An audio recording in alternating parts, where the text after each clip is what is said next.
अगला प्रश्न कह रहा है 1.32 नंबर जो प्रश्न है हमारा, देखिए उसमें कह क्या रहा है इस पर विचार कीजिए। कह रहा है किसी, बहुत ध्यान से देखिएगा इस प्रश्न को, कह रहा है किसी यादृच्छिक स्थिर वैद्युत क्षेत्र विन्यास पर विचार कीजिए। इस विन्यास की किसी शून्य विक्षेप स्थिति ई वेक्टर बराबर 0 पर कोई छोटा सा परीक्षण आवेश रखा गया है। यह दर्शाइए कि परीक्षण आवेश का संतुलन आवश्यक रूप से अस्थायी है। बहुत बड़ी बात है इस प्रश्न को समझना। पहले प्रश्न को समझिए। कोई यादृच्छिक विद्युत क्षेत्र है, ठीक है ना। अब आपसे क्या कह रहा है, इस विद्युत क्षेत्र में कोई विद्युत क्षेत्र है, मान लीजिए कोई भी विद्युत क्षेत्र है,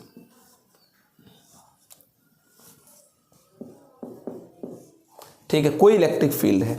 फिर कह क्या रहा है, कह रहा है कि किसी शून्य विक्षेप की स्थिति पर विचार कीजिए, ठीक है ना। शून्य विक्षेप की स्थिति का मतलब जहां पर वैद्युत क्षेत्र कितना हो बेटा, ठीक है, 0 हो, ठीक है। अब आप ये सोच लीजिए कि शून्य विक्षेप की स्थिति कहीं पर भी, अगर मान लीजिए कहीं पर भी जहां पर वैद्युत क्षेत्र 0 हो,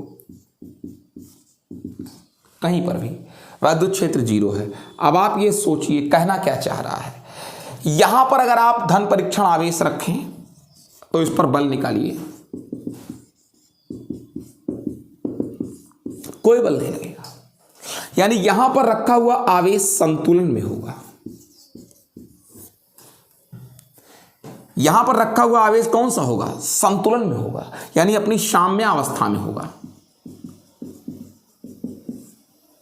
यानी अपनी अस्थाई अवस्था में होगा। अपनी कौन सी अवस्था में होगा, अस्थाई अवस्था में होगा, ठीक है ना। अब हम आपसे एक चीज कह रहे हैं कि अगर इस आवेश को यहां से थोड़ा विस्थापित करो, थोड़ा विस्थापित करो, इस आवेश को, धनावेश को थोड़ा इधर विस्थापित करो। अगर आप इसको थोड़ा इधर विस्थापित करेंगे तो आप पर एक प्रत्यानयन बल लगेगा जो आपको, यानी इस आवेश को पुनः इसकी इसी अवस्था में ले आएगा, साम्य अवस्था में ले आएगा। पुनः इसको इसी कौन सी अवस्था में ले आएगा, साम्य अवस्था में ले आएगा। इसका मतलब क्या हुआ कि कोई ना कोई ऐसी बल रेखा हमको मिलनी चाहिए, कोई ना कोई ऐसी बल रेखा हमको मिलनी चाहिए जो इस शून्य वाली अवस्था की ओर आए, इधर की ओर आए। सोचने की बात है कि नहीं है। अगर ये अस्थाई है, यहां पर जैसे ये, यहां पर मान लीजिए कोई क्षेत्र नहीं है और यहां पर ये आवेश अस्थाई है, तो अगर हम इसको यहां से हटाएं तो इस पर एक प्रत्यानयन बल लगना चाहिए जो वापस इसको इसकी मूल अवस्था में, यानी यहीं पर ले आए। यहां पर इस पर कोई बल नहीं लग रहा है, यानी एक बल रेखा इधर की भी ओर होनी चाहिए, लेकिन वास्तव में ऐसी कोई बल रेखा उधर की ओर नहीं होती, कोई ऐसी बल रेखा इस तरफ की ओर नहीं होती। इसका क्या निष्कर्ष निकला कि यह भी कोई अस्थाई अवस्था नहीं है। आवश्यक रूप से, नितांत रूप से, सर्वकालिक रूप से यह अस्थाई अवस्था नहीं है। अगर होता तो अंततः सारी बल रेखाएं आकर एक ही बिंदु पर क्या हो जाती, समाहित हो जाती। ऐसा नहीं संभव है, यानी ये अस्थाई बिंदु है।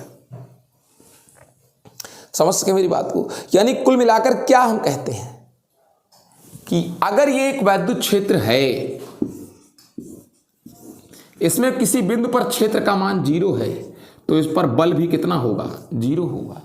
अर्थात इस पर आवेश को हम अस्थाई अगर मान लेते हैं, यानी आवेश यहां पर संतुलन की अवस्था में है, तो अगर हम आवेश को यहां से थोड़ा विस्थापित कर दें तो इस पर एक प्रत्यानयन बल लगेगा और प्रत्यानयन बल इसको पुनः इसी अवस्था में लेकर आना चाहेगा।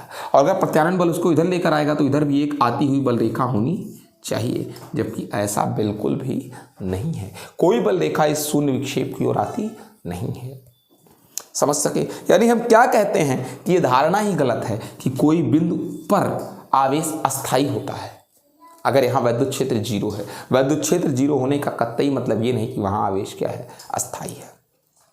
उसके बाद अगला प्रश्न क्या कह रहा है, इसके बाद अगला प्रश्न ये कह रहा है कि कह रहा है इस परिमाण का समान परिमाण, क्या कह रहा है, इस परिणाम का समान परिमाण के तथा दो क्या कह रहा है, इस परिणाम का समान परिमाण तथा चिन्हों के दो आवेशों जो एक दूसरे से कुछ दूरी पर रखे हैं के सरल विन्यास के लिए सत्यापन कीजिए। मतलब इसी बात को कह रहा है, तब भी बताइए जब दो आवेश हों, एक प्लस क्यू मान लेते हैं, एक दूसरा मान लें, ये भी प्लस क्यू, ये सरल विन्यास है। कह रहा है इनके बीच कहीं पर मान लीजिए वैद्युत क्षेत्र कितना है, 0। हाँ बिल्कुल, यहाँ पर वैद्युत क्षेत्र 0 होगा, जितना इधर लगेगा उतना इधर लगेगा, तो ई नेट यहाँ पर कितना होगा, 0। और यहाँ पर भी अगर कोई आवेश रखा है तो उस पर कोई क्या नहीं लगेगा, बल नहीं लगेगा। ये बात सच है, कोई बल नहीं लगेगा। लेकिन अगर इस आवेश को हल्का सा भी ऊपर या हल्का सा भी कहाँ लेकर गए, नीचे लेकर आए, हल्का सा भी, ठीक है ना, अगर इस आवेश को मैं हल्का सा भी नीचे लेकर आया, हल्का सा भी कहाँ लेकर आया, नीचे लेकर आया, तो मैं आपको स्पष्ट कर दूं इसके बारे में क्या, कि तुम जैसे ही इस आवेश को नीचे लेकर आओगे ये खटाक से प्रतिकर्षण ज्यादा लगाएगा इस पर, ठीक है ना। ये तो इधर धक्का दे ही रहा था, ये वाला आवेश तो इसको इधर धक्का दे ही रहा था, लेकिन ये भी तो इसको इधर धक्का दे रहा था ऊपर की ओर, लेकिन जब तुम इसको नीचे लेकर आए तो ये और अधिक धक्का देगा। क्यों? क्योंकि बल दूरी के विरुद्ध क्रमानुपाती है। अगर तुम इसको इधर लेकर आओगे इस आवेश को नीचे की ओर, तो ये और अधिक बल लगाकर ऊपर ढकेलेगा, और जब ऊपर ढकेलेगा तो ये पुनः भाग कर ऊपर की ओर जाएंगे। समझ सके इस चीज को ना। और जब पुनः भाग के ऊपर की ओर जाएंगे तो ऐसी कोई बल रेखा भी मिलनी चाहिए जो कहाँ की ओर लेकर जाए, इसको ऊपर की ओर लेकर जाए। लेकिन ऐसी कोई बल रेखा यहाँ बीच में हमको प्राप्त नहीं होती। बीच में आपको कौन सा बिंदु मिल जाता है, बीच में आपको एक उदासीन बिंदु मिल जाता है, जहाँ पर न्यूट्रल पॉइंट मिलता है, जहाँ पर कोई वैद्युत क्षेत्र होता ही नहीं है। तो वहाँ बल रेखा कैसे मिल जाएगी, समझ सके इस चीज़ को। और एक चीज़ और भी कह दिया कि अस्थायी रूप से यहाँ संतुलन नहीं है। अगर अस्थायी रूप से यहाँ संतुलन होता, अस्थायी संतुलन होता, तो क्या होता, कोई ना कोई बल रेखा इसकी ओर लेकर आती इसको, क्योंकि हमेशा एक प्रत्यानयन बल लगता है किसकी ओर, अस्थायी अवस्था में, संतुलन की अवस्था में। और सारे ही स्थितियों में कण उस अवस्था की ओर आता, यानी एक बल रेखा इधर की ओर आती हुई मिलती। लेकिन यहाँ कोई बल रेखा आती हुई मिलती नहीं। ठीक है बेटा।